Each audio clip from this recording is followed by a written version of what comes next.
بسم اللہ الرحمن الرحیم. 8ویں تراویح. اللہ کے فضل و کرم سے سورۃ الانفال سے 10ویں پارے کے آخر تک تلاوت کی اور سنی. اللہ تعالیٰ اپنی بارگاہ میں قبول فرمائے. آمین. اللہ تعالیٰ فرماتے ہیں انما المؤمنون الذین اذا ذکر اللہ وجلت قلوبهم. ایمان والے صرف وہی ہیں کہ جب اللہ کو یاد کیا جائے تو ان کے دل ہل جاتے ہیں. وَإِذَا تُلِيَتْ عَلَيْهِمْ آيَاتُ. اور جب ان پر اللہ کی آیتیں تلاوت کی جاتی ہیں زَادَتْهُمْ إِيمَانًا. تو یہ آیتیں ان کا ایمان بڑھا دیتی ہیں. وَعَلَى رَبِّهِمْ يَتَوَكَّلُونَ. اور وہ اپنے رب پر توکل کرتے ہیں. الذین یقیمون الصلاة. جو نماز قائم کرتے ہیں. وَمِمَّا رَزَقْنَاهُمْ يُنْفِقُونَ. اور ہم نے جو ان کو روزی دی ہے اس میں سے خرچ کرتے ہیں. اولئک هم المؤمنون حقا. یہی حقیقی مؤمن ہے. لہم درجات عند ربهم. ان کے لیے ان کے رب کے پاس درجات ہیں. ومغفرۃ. اور مغفرت ہے. ورزق کریم. اور عزت والی روزی ہے. آگے ایمان والوں کو ہدایت فرماتے ہیں کہ ان کا معاملہ اللہ تعالی اور رسول اللہ صلی اللہ علیہ وسلم کے ساتھ کیسا ہونا چاہیے جس سے وہ اللہ تعالیٰ کی نصرت کے مستحق ہوں. سو بتا دیا ایک مومن کا کام یہ ہے کہ وہ ہماتاً اللہ تعالیٰ اور رسول اللہ صلی اللہ علیہ وسلم کا فرما بردار ہو. حالات کا کتنا ہی اس کا منہ پھیرنا چاہے مگر اللہ کی بات جب وہ سن کر سمجھ چکا اور تسلیم کر چکا تو قولاً اور فعلاً کسی حال میں ان سے منہ نہ پھیرے. ارشاد ربانی ہے یا ایہا الذین آمنوا. اے ایمان والو اطیعوا اللہ ورسولہ. تم اللہ اور اس کے رسول کی اطاعت کرو. وَلَا تَوَلَّوْا عَنْهُ. اور اس سے منہ مت موڑو. وَأَنْتُمْ تَسْمَعُونَ. اس حال میں کہ تم سنتے بھی ہو. آگے صورت میں ہے نزول عذاب سے 2 چیزیں مانے ہیں. ایک ان کے درمیان رسول اللہ صلی اللہ علیہ وسلم کا موجود ہونا. دوسرے استغفار. رسول اللہ صلی اللہ علیہ وسلم نے فرمایا کہ گنہگاروں کی پناہ 2 چیزیں ہیں. ایک میرا وجود اور دوسرے استغفار.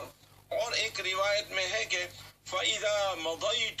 جب میں دنیا سے چلا جاؤں گا تَرَكْتُ فِيهِمُ الْإِسْتِغْفَارَ إِلَى يَوْمِ الْقِيَامَةِ. تو ان میں استغفار کو قیامت تک کے لیے چھوڑ جاؤں گا. یعنی جب تک مسلمان اللہ تعالیٰ سے گناہوں کی معافی طلب کرتے رہیں گے عذاب سے محفوظ رہیں گے. ارشاد ربانی ہے وَمَا كَانَ اللَّهُ لِيُعَذِّبَهُمْ.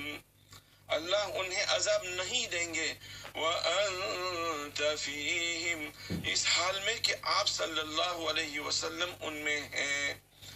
وَمَا كَانَ اللَّهُ مُعَذِّبَهُمْ. اور اللہ انہیں عذاب نہیں دیں گے. وَهُمْ يَسْتَغْفِرُونَ. اس حال میں کہ وہ استغفار کر رہے ہوں.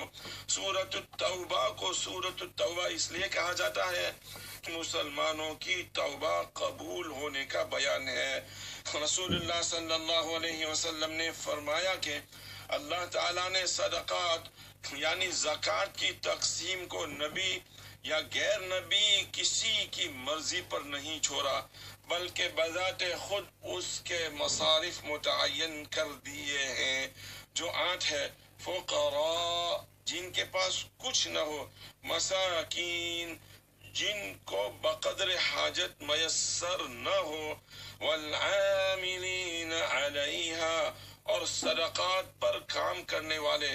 والمؤلفۃ قلوبهم اور جن کی تالیف قلب مقصود ہو. وفی الرقاب اور غلاموں کی گردن آزاد کرانے میں. والغارمین جو مقروض ہو، وفی سبیل اللہ، اور اللہ کے راستے میں، وابن السبیل، اور مسافروں کے لیے۔ آگے ایمان لانے والے مرد اور ایمان لانے والی عورتوں کے لیے اللہ تعالیٰ کا وعدہ ہے، ارشاد ربانی، وعد اللہ المؤمنین والمؤمنات، اللہ نے وعدہ کیا ہے ایمان والے مردوں اور ایمان والی عورتوں سے، جنات، جنتوں کا، تجری من تحتها الانہار، جن کے نیچے سے نہریں بہتی ہوں گی، خالدین فیہا، جن میں وہ ہمیشہ رہیں گے، ومساکن طیبہ، اور عمدہ رہنے کی جگہ، فی جنات عدن، جنات عدن میں، ورضوان من اللہ اکبر، اور اللہ کی طرف خوشنودی سب سے بڑی نعمت ہے، ذالک الفوز العظیم، یہی ہے بڑی کامیابی، تمام دنیاوی اور اخروی نعمتوں سے بڑھ کر اللہ تعالیٰ کی رضا اور خوشنودی ہے۔ حق تعالیٰ مومنین اور مومنات کو جنت میں ہر قسم کی جسمانی اور روحانی نعمتیں اور مسرتیں عطا فرمائے گا، مگر سب سے بڑی نعمت محبوب حقیقی کی دائمی رضا ہوگی۔ حدیث صحیح میں ہے کہ حق تعالیٰ اہل جنت کو پکارے گا، جنتی لبیک کہیں گے، دریافت فرمائے گا، هل رضیتم، کیا اب تم خوش ہو گئے؟ جواب دیں گے کہ یا رب العالمین، خوش نہ ہونے کی کیا وجہ، جبکہ آپ نے ہم پر انتہائی انعام فرمایا ہے۔ ارشاد ہوگا، هل اعطیکم افضل من ذلک، جو کچھ اب تک دیا گیا ہے اس سب سے بڑھ کر ایک چیز لینا چاہتے ہو؟ جنتی سوال کریں گے، یا رب العالمین، اس سے افضل اور کیا چیز ہوگی؟